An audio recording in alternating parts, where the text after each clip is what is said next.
Well, let's start here. You don't have much time. So why are you spending time doing this? You invited me, so I assume you needed to fill some time. But you said yes, and I wonder why this is so important to you. I love America, and I think there's a lot of big and meaty things that we should have been talking about, and we still can talk about. And having a terminal diagnosis isn't really that unique. We're all always on the clock. Some of us have the benefit, maybe it's a weird word, but the benefit of knowing our time is finite and defined, and it becomes an opportunity to talk about bigger stuff. And you have focus from that. Yeah, I mean, it's weird to be in your early 50s and get a terminal diagnosis, and people all of a sudden act like you're 93 or 94 and you have a lot of wisdom. I don't know that I have a lot of wisdom, but I have a lot of things that I think we should be reflecting on together. And when you're in this life stage moment, you spend a lot of time thinking about theology and a lot of time thinking about your neighbors and the institutions we need to build and rebuild. Let's move on to the politics section.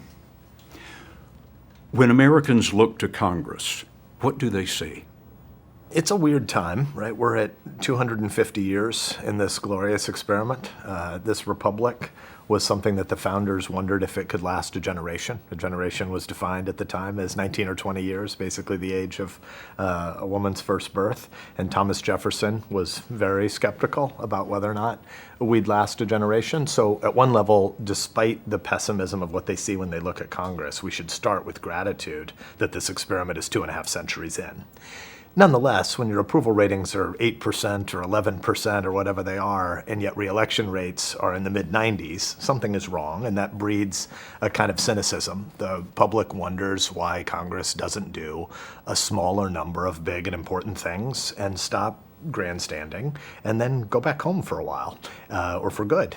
Cincinnatus was George Washington's model for what it would look like to go home. And think how many times Washington tried to resign. At the end of leading the Revolutionary War as General Washington, he went back home. And then the most famous thing Washington did as president was December of 1796.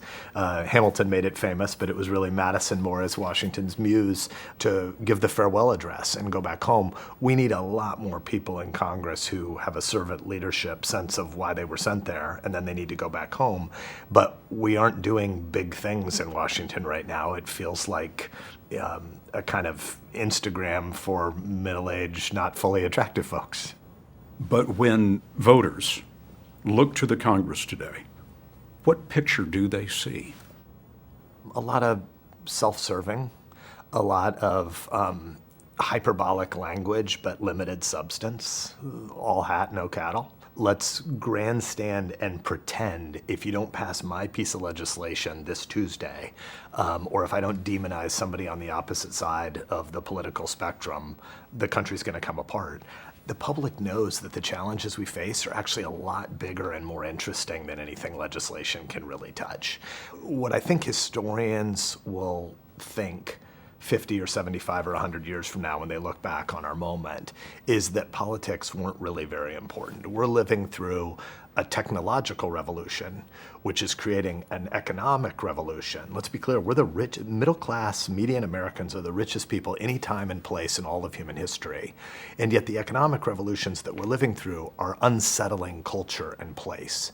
And so people are incredibly rich at a material level, statistically, and yet we're pretty impoverished spiritually and communally in that we don't have thick community. We don't know our cousins. We don't know the people who live 2 doors away from us, and we don't feel like we're in a common cause with people right now. And politics wants to trivialize that by screaming there's some bad political actor somewhere, and if only that person were ripped out of the public square, politicians could fix all this. No, neighbors are going to have to fix this.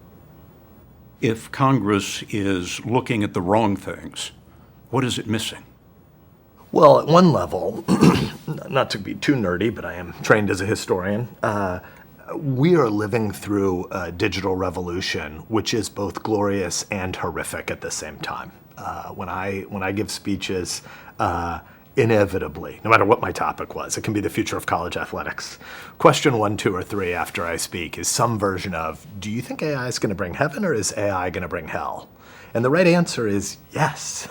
It's going to bring both, because what the digital revolution does is it accelerates almost everything about the human experience. Anything that can be reduced to a series of steps, which is most economic activity, is going to be routinized and become really, really cheap, really fast, and really ubiquitous. And so we're going to drive the cost of quantification either all the way to zero or so close to zero that we won't bother metering it anymore. We are going to have, I don't know if it's 3 years from now or 13 years from now, but we're all going to have a robot that builds robots for us. And so economics has historically been a discipline about scarcity, and we're going to deal with the problems of ubiquitous abundance. And that is really great at one level. At the level of consumption, we're all going to have lots and lots of stuff and lots of services. Uber for everything and Amazon for everything, and those things are going to become higher quality, cheaper, faster. But at the level of human meaning and production, it's pretty scary to not know what you're going to do to add value for your neighbor 10 or 25 years from now. We've never lived in a world where 22-year-olds couldn't assume that the work they did, they would be able to do until death or retirement, and we're never going to have that world again. Everybody is going to have the experience of being 35, 40, 45, 50, and have to figure out how to add value in the world again. And we've never had a civilization of lifelong learners, and we have to build it right now. And Congress doesn't talk about any of those kind of most fundamental issues. The disruption of work, for good and for ill, should be front and central. The educational institutions we need, and not just schools or colleges as they exist today, but all of the kind of institutions we should have for the experiences of being 14 or 18 or 22 or 26 or 32. We don't have the right institutions right now, and Congress doesn't even know how to have that conversation. If Congress is whistling past these graveyards, what's at stake? Well, a reductionistic tribalism that distracts us with a stupid fake conversation. Neither of these parties really have very big or good ideas about 2030 or 2050 at a national security level, at a future of work level, at an institution building level. The Congress is not wrestling with big or important questions right now. You're talking about your own party.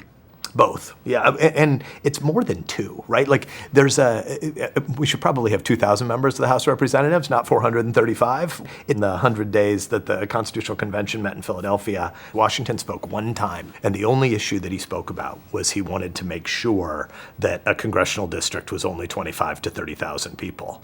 Today, a member of the House represents about 700,000 people. Washington wanted to be sure that everybody could know their congressman or congresswoman.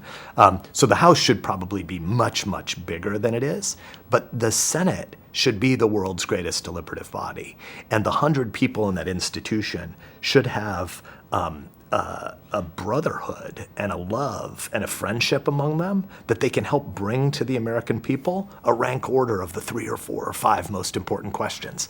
It's not screaming that somebody else is the devil because they didn't pass my post office naming bill today. And that's the level of most congressional activity right now.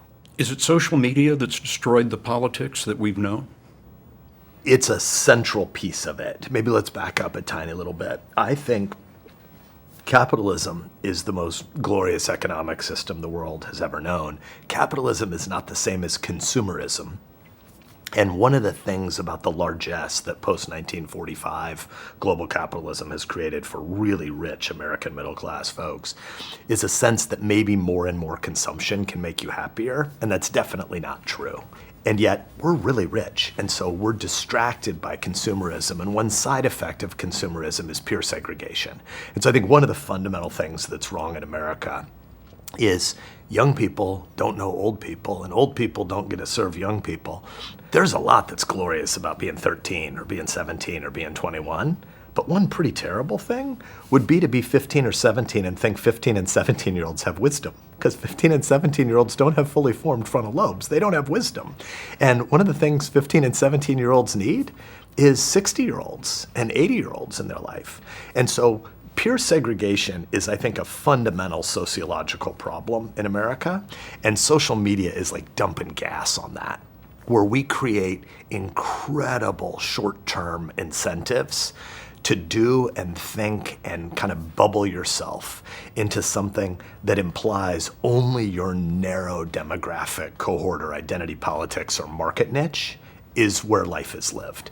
And so I do think social media is one of the fundamental problems that we're dealing with right now. Right now, almost all politicians' impulses and incentives because of social media or because of just the cheap barrier to entry to any kind of media is to go narrow but deep and to do a lot of fan service. It doesn't encourage a lot of self-scrutiny. It doesn't encourage a lot of humility. It doesn't encourage someone saying, you know what, I used to believe this, but I listened to somebody else and I realized I was wrong and I've learned this new thing. There's no audience for that. You want to just say more of we're definitely right and they're definitely wrong, and that tribalism makes us pretty stupid. Fan service. What do you mean? Tell your audience whatever your impulse is, it's definitely right. But that's not true. Confirming information, what you already think is right. Yeah. And the reality is learning requires a humility that says, actually, I'm wrong about a lot. I'm ignorant about even more, and I get a chance to learn. One of the glorious things about the American experiment is believing in souls that can do deferred gratification. We can do deliberation that says, maybe I don't have all the answers right now at my fingertips, and maybe the glories of a big and diverse creation is I can learn a lot from my neighbors. You walk into a room full of people these days. They're not talking to each other. They're right here, Yeah. cut off from one another, standing shoulder to shoulder. Yeah. And it's true of people our age. Think about what it's like for the digital natives who've only grown up in this world. How weird and tragic is it that teenagers and 20-somethings don't know how to date? They don't know how to ask somebody to go have a meal together, including the risk and the awkwardness of being rejected in that approach. But there's a lot of scar tissue for future character in being rejected. It's one of the reasons why a lot of people who are successful in their work lives are people who've done sales at some point along the way, because you just get to be rejected over and over and over and over again, and it toughens you up. And it also teaches you how to present ideas in a new way. So how does America set a better course? Well, first, let's be a little bit agnostic about where this lands, because I don't know. In 2040 or 2050 or 2060, does the Republic survive? I suspect yes, and I would bet yes, but it's not a 90-10 bet. But I do think I know this. If the Republic survives, we will learn how to have public discourse even in an environment with near ubiquitous information, fire hose, fire hydrant spray coming from every side. And we'll learn how to get back toward wisdom about what voices we should diminish and ignore. We're going to need a deliberative republic again where people are able to do long-term processing of information about higher value things over lower value immediate things. And right now, we know that the average 15 to 35-year-old male is more likely to have current online gambling debt than to read a book this year. A republic actually requires people who do deliberative, long-form discourse, learning, humility, and community building. We're not doing that right now. You seem to be saying that right now is an inflection point on whether the Republic survives. I do believe that. I think the only way we have a portion of this conversation right now is the jobs apocalypse debate. Is AI going to bring ubiquitous economics? Yes, lots of economic growth. Is AI going to end a lot of jobs or unbundle a lot of jobs? Also yes.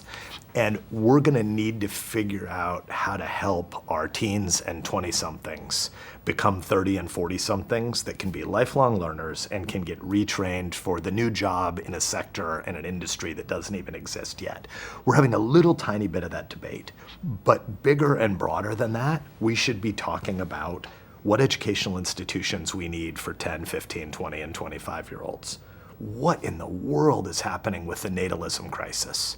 all across the industrialized, rich world, people have just stopped having babies in the last couple of decades. We're at replacement rate birth rates nowhere in the industrialized world except Mormons and Jewish populations in Israel and in some parts of the US. Except for those two categories, every other industrialized nation has stopped having babies. That is super weird.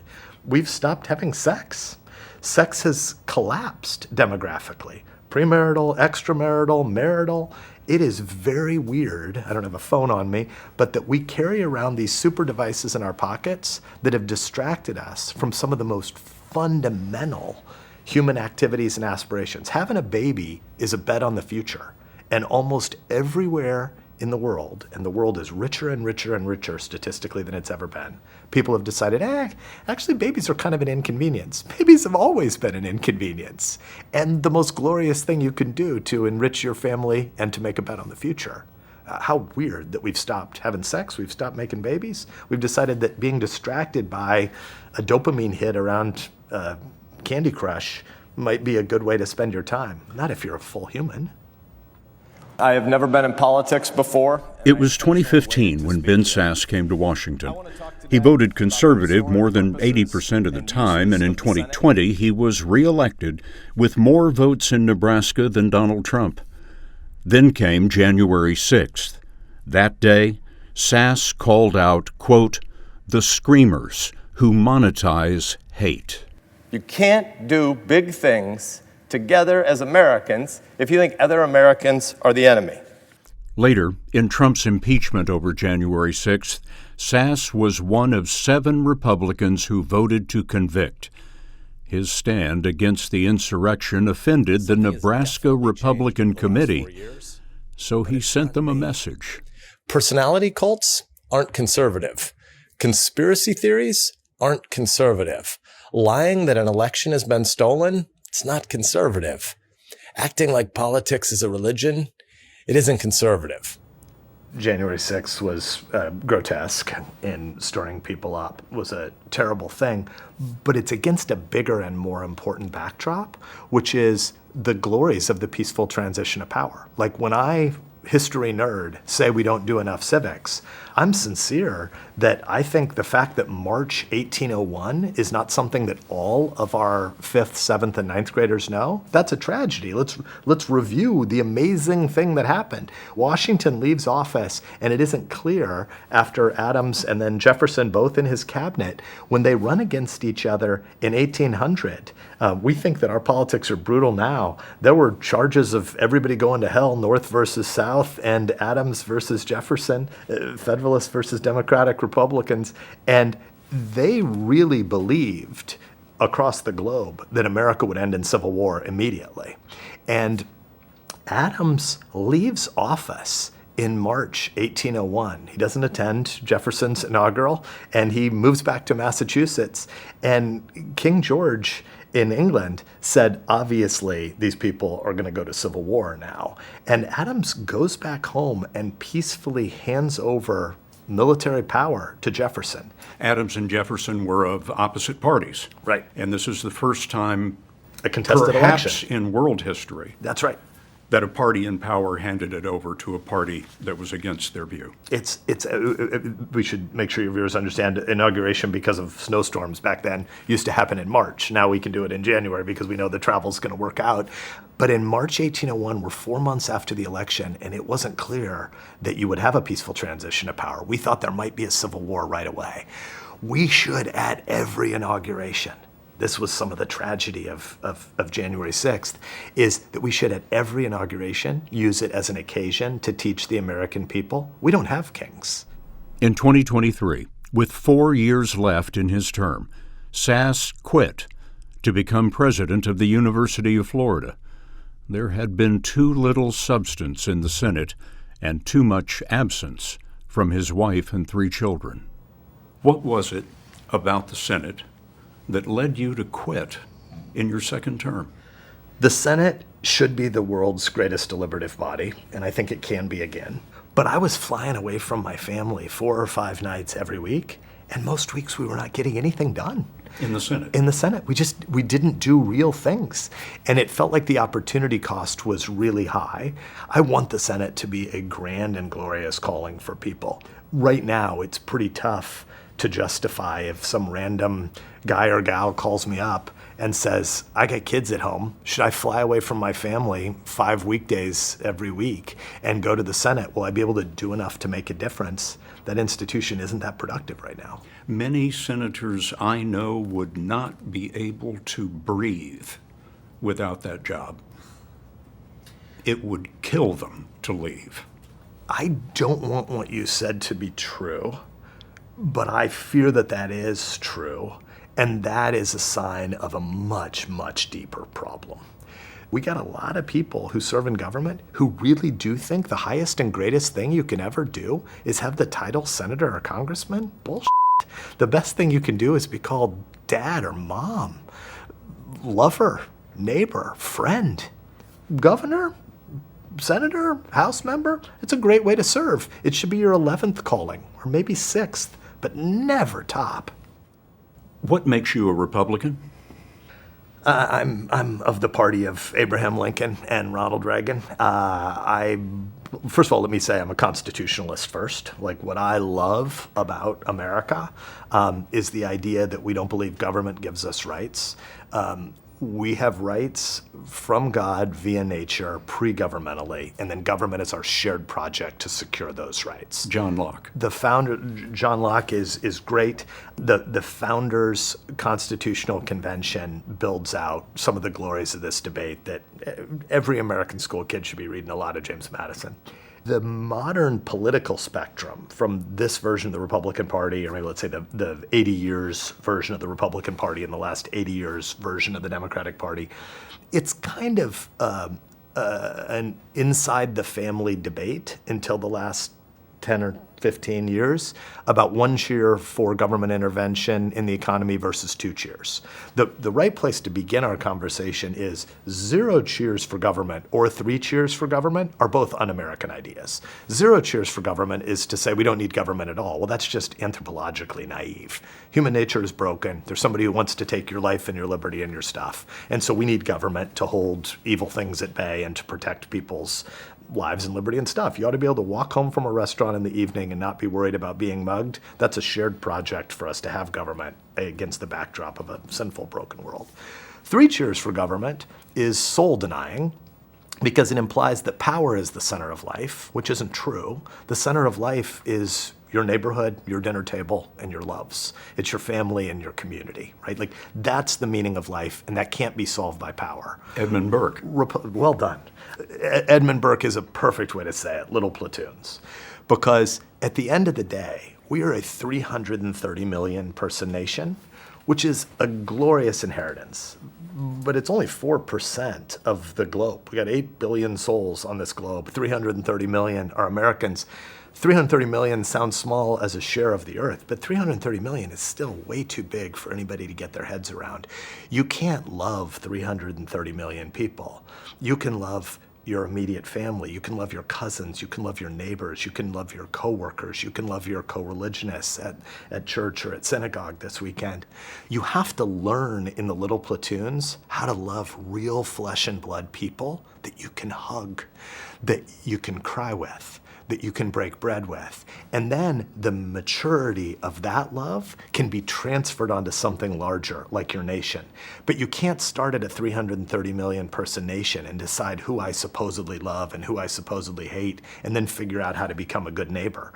You need to actually coach Little League. You need to actually show up at the Rotary Club or the Lions Club. You need to shovel the driveway of the widow next door to you because she can't do it when this surprise storm came, right? And so we build out from there. You asked why I'm a Republican.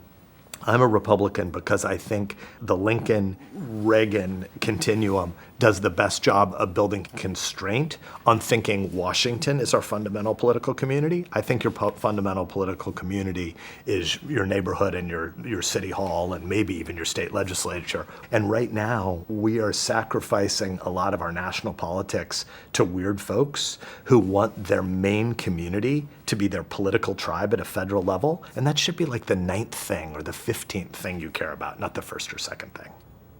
You ended your Republican pantheon with Ronald Reagan. And I wonder, when you look at the Trump administration today, what do you see?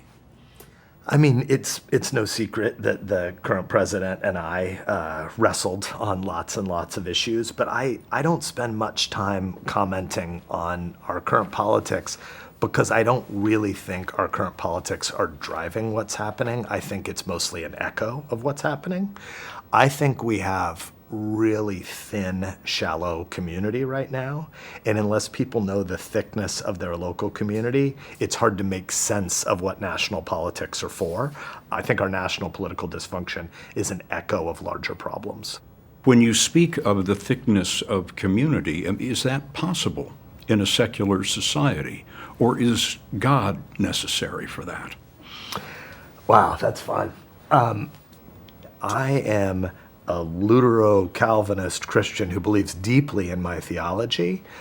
I don't want the state to constrain theology at all because I don't want it to compel or prohibit. I believe in the ensouled dignity of every American comes with it the freedom to worship. And so I want to defend the right of everyone to believe what they believe and to assemble with their co-religionists, whether I agree with it or not. The state's job is to take violence out of the public square so people can wrestle with more important questions.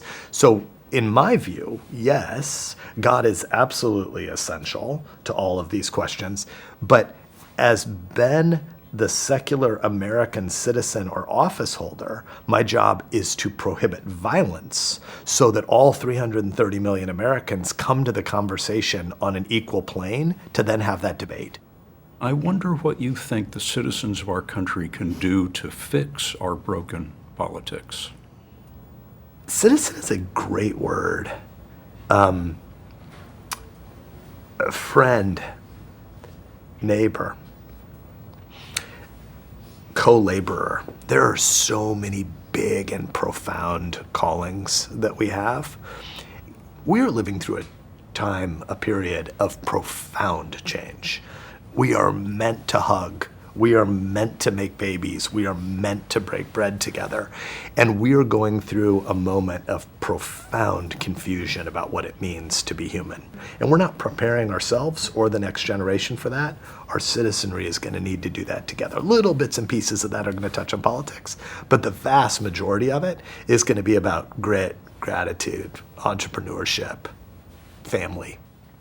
What advice would you give to the Senate Majority Leader today, John Thune? Holy smokes. Well, first of all, I want to just say that before him being a politician, John Thune is my friend. I think it is the responsibility of the Senate, as it has been for more than 2 centuries, to be the saucer where the boiling tea overflows and needs to cool down. The Senate needs to be less like Instagram.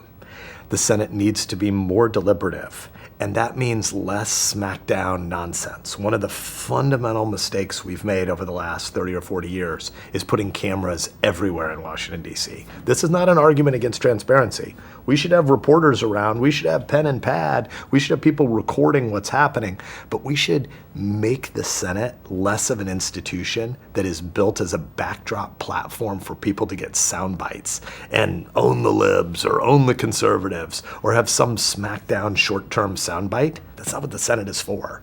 The Senate should be plodding and steady and boring and trustworthy.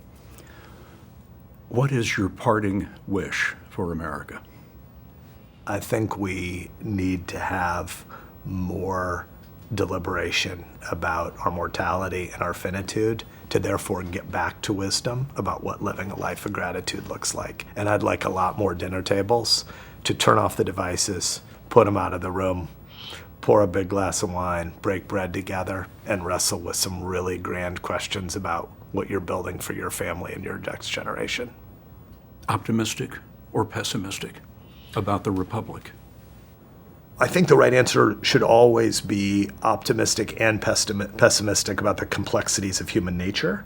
For the republic, I'm optimistic if we do the work that is available for us to do as neighbors. I'm not optimistic about Washington, D.C., but I am optimistic about what a free people and a republic can build if they start with the little platoons of their family, their extended kin network, their neighborhood, their workplace, and their place of worship.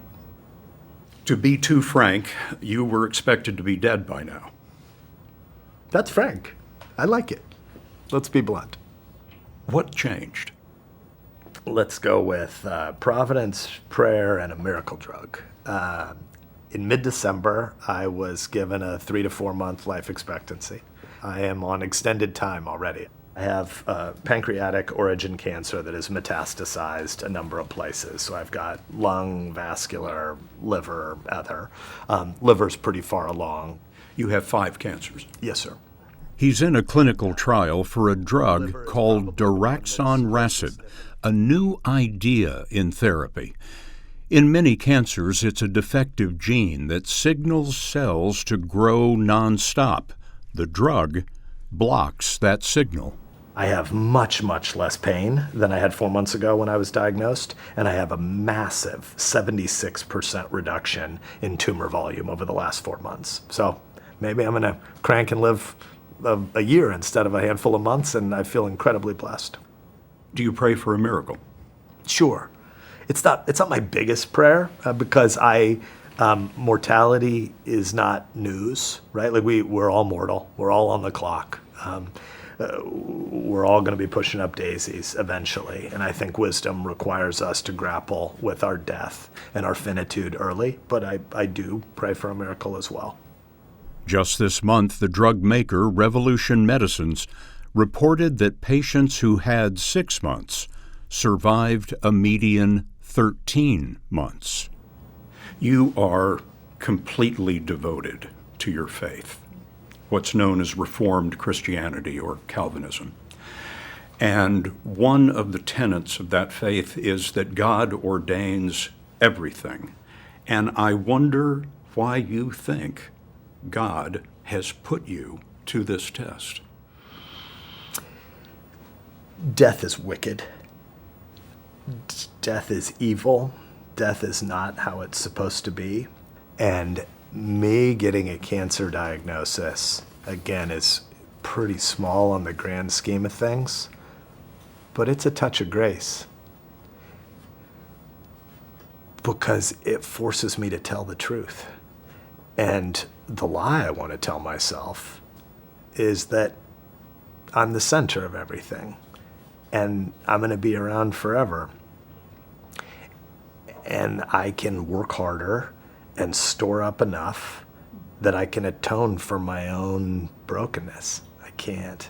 And so I hate cancer, but I'm also grateful for it. I tell a lot more truth to myself than I used to do it when I thought I was super omnicompetent and interesting. Tim Keller was a pastor in New York City. He's in my denomination, and he died of pancreatic cancer a couple years ago. And he had a line, he said, "I hate pancreatic cancer. I would never wish it on anybody, but I also would never want to go back to a time in life where I didn't know the prayer of pancreatic cancer." And I feel that to be true. I started being symptomatic the last couple weeks of October. I wasn't diagnosed until mid-December. We had trouble figuring out what was going on because I was training for some sprint triathlons and I was doing some stupid stuff in my training. And so I thought I'd pulled a bunch of muscles in my abdomen. I was in really bad pain for a number of weeks. I'm now on a lot of morphine, and I've also got the benefit of this drug, which is, scare quotes, but miraculously reduced my tumor volume enough that I have a lot less tumor pressure on my spine. So the combination of a great drug and morphine, another useful drug, I'm in so much less pain now than I was Halloween to Thanksgiving. But at that point, I was on the floor in the shower, running the water, trying to remove a valve on my shower to make it hotter. I'd be 5 times a night up in the middle of the night in the shower, trying to scald my back to try to make the throbbing of what turned out to be tumors pushing on my spine cease. It was horrible. I'm super grateful that I had that pain. Cancer has made you closer to God. Definitely, because I can acknowledge my dependence in a new way. If you had another 30 years, what would your priority be? I wish we'd had more babies. We have 3 great kids. I wish we had 4 or 5. If I had 30 years left from now, I'd be working hard to take my zealous achiever daughters and try to figure out how you build something that's a little bit like a family compound. How do you build something where you can have different generations come and go from it and have a thickness and a support system? How could you spend more time around your cousins or build the opportunity for your kids and your grandkids to spend more time around their cousins? I would travel a little bit less for work. I have kind of 3 different work histories, but one of them was I was a road warrior as a strategy consultant and private equity guy for a while. And I spent way too many nights in hotel rooms. And I don't know if my family even knows this, but I never really threw away any of my hotel keys. I'd come back from every trip and I threw them in a box in a closet in my office. And there are thousands and thousands of hotel room keys. And sometimes I just look at it and feel a heaviness of regret. I would make better decisions about that. If I had another act at a work level, I think I might pursue my long-term dream of being a football coach. Dad was a football coach and he was dang good at it. What a chance to mold young men. But I mean, I would continue to think and write about the digital revolution that we're entering and going to pass through. Because I think we come out on the other side richer and more textured, but it's going to be a big bifurcation. We talk a lot in our politics about socioeconomic difference. I think the great coming divide is going to be between people who figure out how to use these tools and people who outsource their attention and their affections and their habits to these tools. And it's going to be disastrous for the latter category. And I want that latter category to be small. I want all Americans to benefit from some of the glories that we're going to get out of the digital revolution. But the idea that you could outsource your attention and your affections and your habits to these things is disastrous. A casino might be a fun place to go for March Madness weekend, but it would be a hellacious place to live. And we're all walking around with casinos in our pockets right now, and they want to steal our attention and reduce our humanity. And I think we need to have a big shared project where we lock arms. And again, this isn't a governmental or regulatory project chiefly, but we need a communal conversation about how you use the technology instead of letting the technology use us. I make no comparison to what you're going through. But there was a moment on 9/11 at the World Trade Center that I knew I was dead. And in that lightning flash of an instant, the only thing that crossed my mind was leaving my family behind. And I wonder how you reconcile that. Yeah. I'm incredibly blessed. My wife, Melissa, we've been married 31 years. We're going to be apart for a time. But she's tough and gritty and theologically rooted, and she's going to be fine. My daughters are 24 and 22, and they're extraordinary. I want to walk them down the aisle when they get married. That's not likely to be. That's not the math of my time card.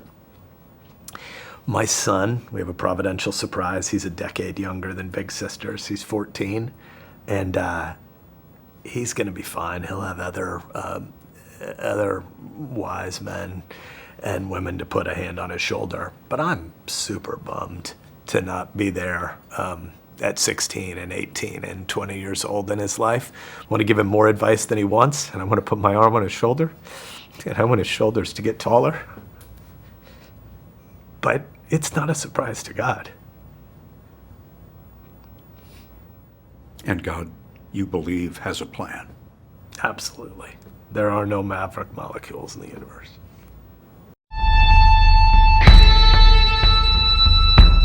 I'm Scott Pelley, and thank you for joining us in our town hall. It's a series that we call Things That Matter, in which we talk to Americans about the things that matter the most to our country and look at them in a bipartisan way.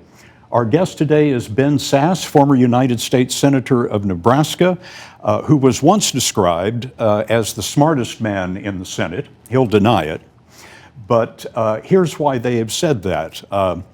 Ben has a degree in government from Harvard. He has an ethics degree. He has a PhD in history from Yale. All of this coming out of a small town, Fremont, Nebraska, 27,000 people. And he was in Nebraska, in Fremont, in 2015, when he was recruited to run for the United States Senate. He'd never run for dog catcher before, nothing, ever. So he runs for U.S. Senate and wins all 93 counties in Nebraska. Has a terrific initial run in the Senate, stands for re-election, once again, landslide victory, and then about 2 years into his second term, he did the unthinkable. He quit. He left the Senate, and we'll let him tell us why, and became president of the University of Florida, one of the top 10 universities in the country by student enrollment. So in December, Ben announced to the world that he has stage 4 pancreatic cancer. It has spread throughout his torso. He has 5 types of cancer now. He was expected to be dead by now, but there is a brand new drug that's in clinical trials. It's a whole new concept in cancer treatment, and his tumors have shrunk by 76%. It is not believed that it's going to save him, but it will certainly give him a great deal more time, and we're grateful for your time here today. I'm glad to be with you, and well summarized. I'm going to use that to explain it to my Aunt Georgine.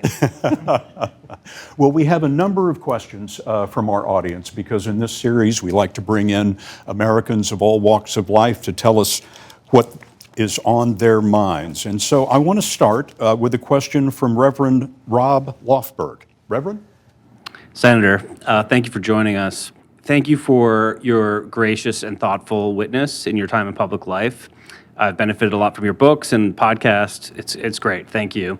In the last couple months, you have endured a tremendous amount of physical pain, the loss of certain abilities you've long held, and I imagine an amount of personal, emotional suffering.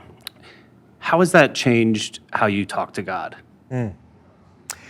Great question.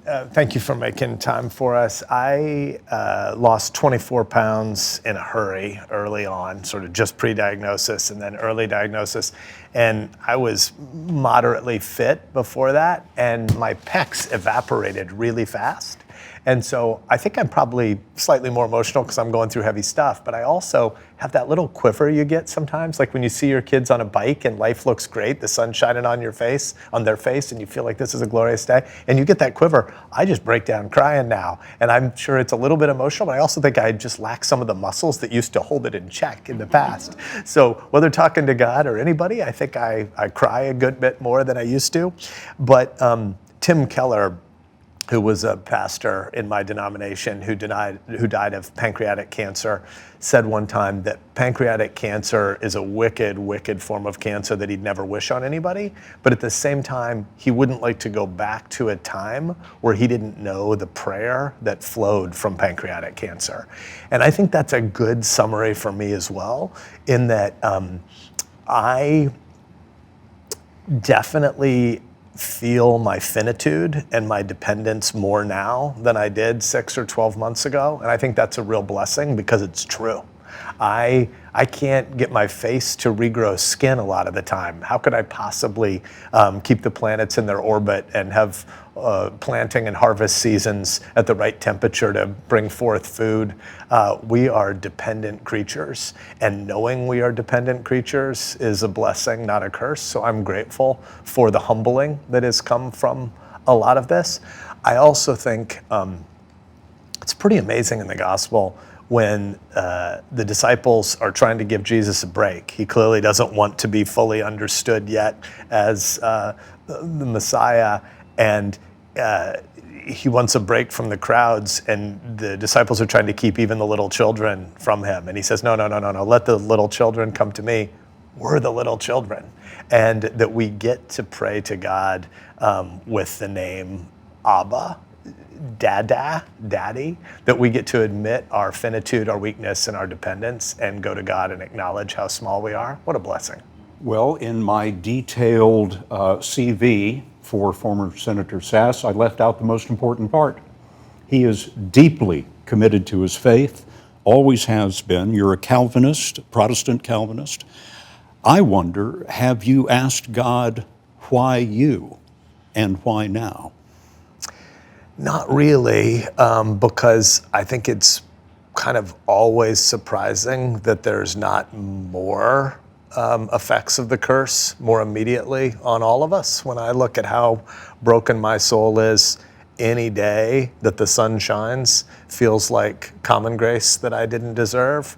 And any day that I get to open the scriptures and hear that God desires fellowship with humanity and sent a mediator to atone for our sin is a glorious gift of grace. And so I'm not of the school, why do bad things happen to good people? It's why does anything good ever happen? I left another thing out of my CV. It occurs to me now. It's the third most important thing to know about Senator Sasse. He is devoutly religious. He is a tremendous family man with almost 4 decades with his wife, and he has 3 lovely children. And the third most important thing is you're a Republican. I left that out. No, that is not third most, maybe 32nd most. 32nd most, okay. Politics are going to be way down the list of the rank-ordered identities I have. Zealous Nebraska football fan trumps any political identity I might have. Gotcha. So we have another question from our audience here. Mike Hugo. Mike? Senator Sasse, great to see you thriving here. Thank you. I'm 37 years old. I was diagnosed with glioblastoma. I had 2 little daughters, 5 and 7 at the time. I'm 4 years out. Now they're 9 and 11. Went through a clinical trial, and I'm at 1 out of 1,000 patients, and doing that with Optune. Wow. You did the Right to Try bill. You co-sponsored the Right to Try bill years ago. And are you aware that almost no one is actually getting that treatment? So the treatment I got and the treatment that you got in the clinical trial, unfortunately, no other Americans can get it because of the bureaucracy. So let's say 2 human things first, and then let's dive at the thrust of your question around experimental science.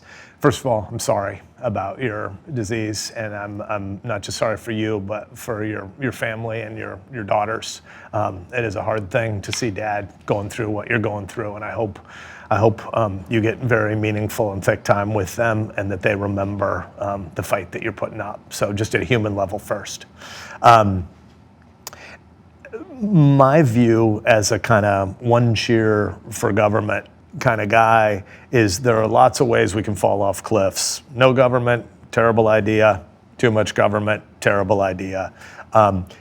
No government doesn't understand that the world's broken and there's somebody who wants to take your life and your liberty and your stuff, and we should have shared infrastructure projects around not just roads, but drug development and cancer research as well.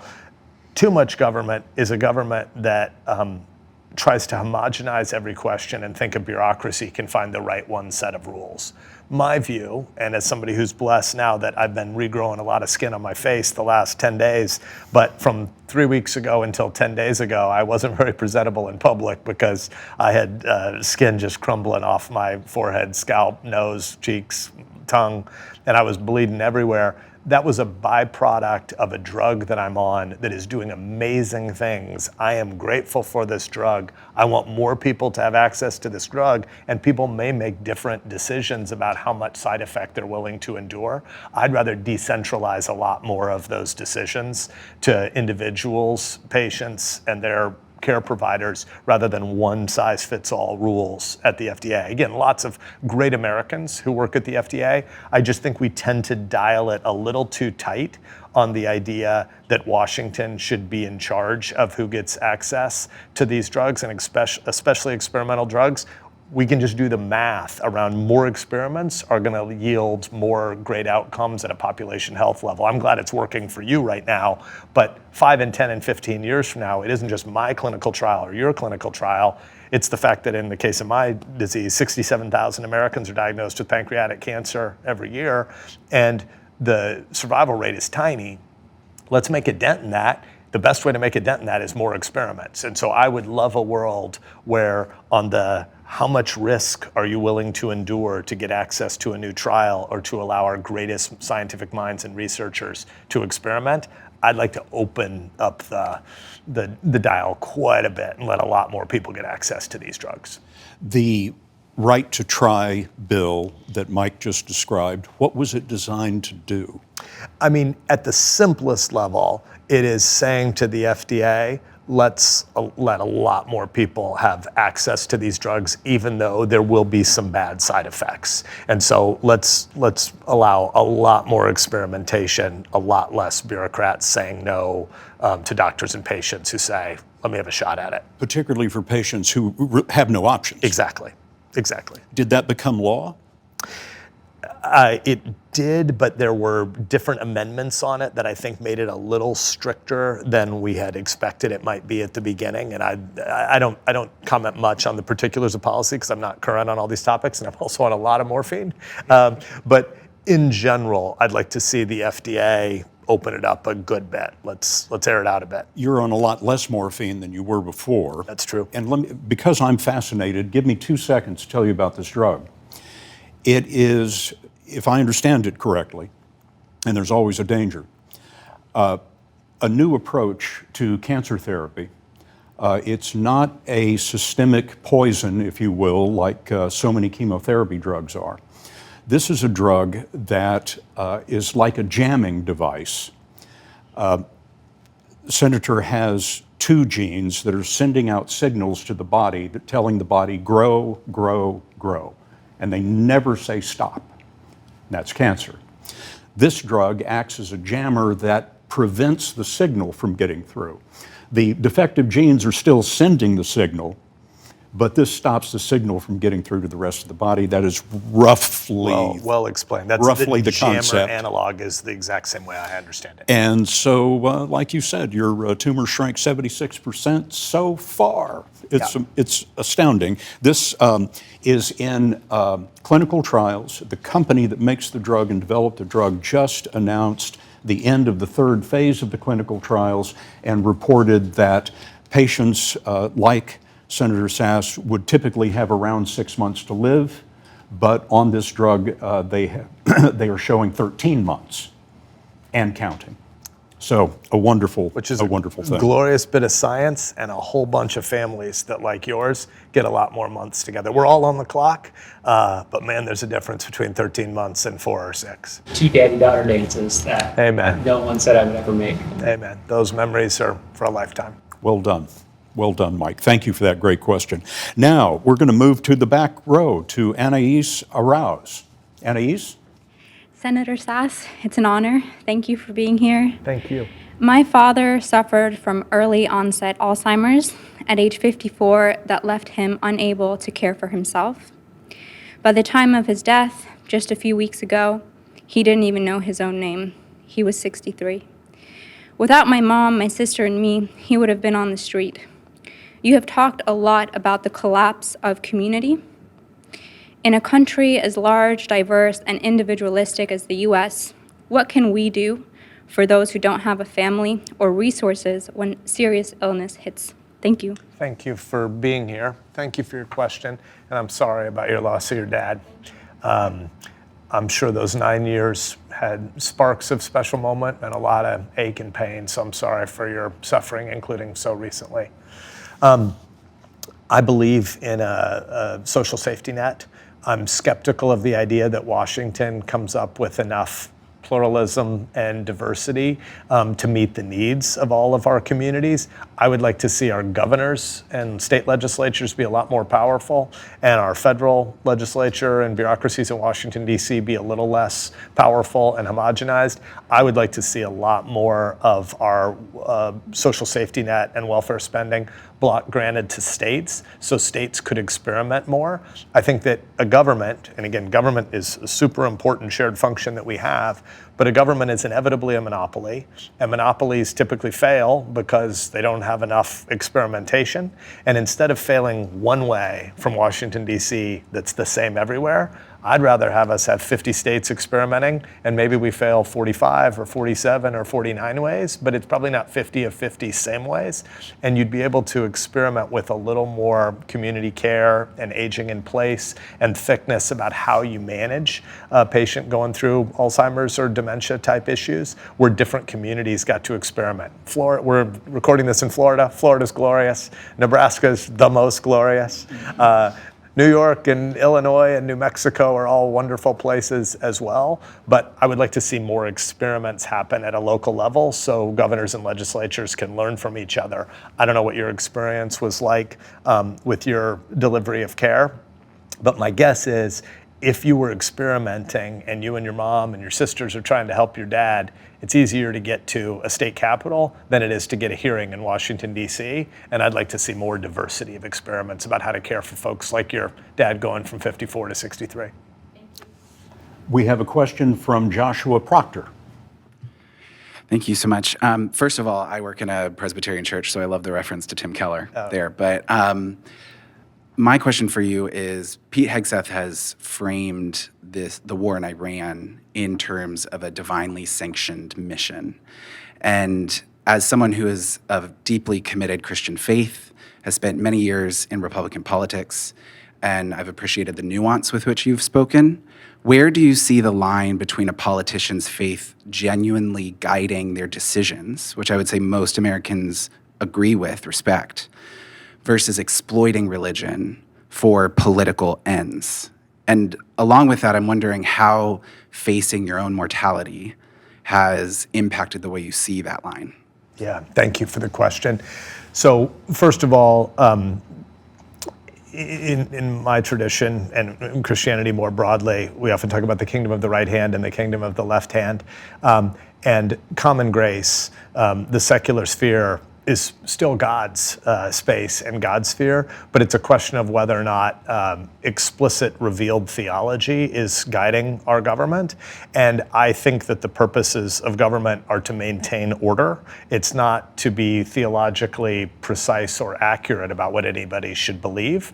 The First Amendment is the most glorious inheritance anybody's ever gotten in the history of government. Government is not the most important thing in the world, but it is glorious that our First Amendment has freedom of religion, speech, press, assembly, protest, or redress of grievances.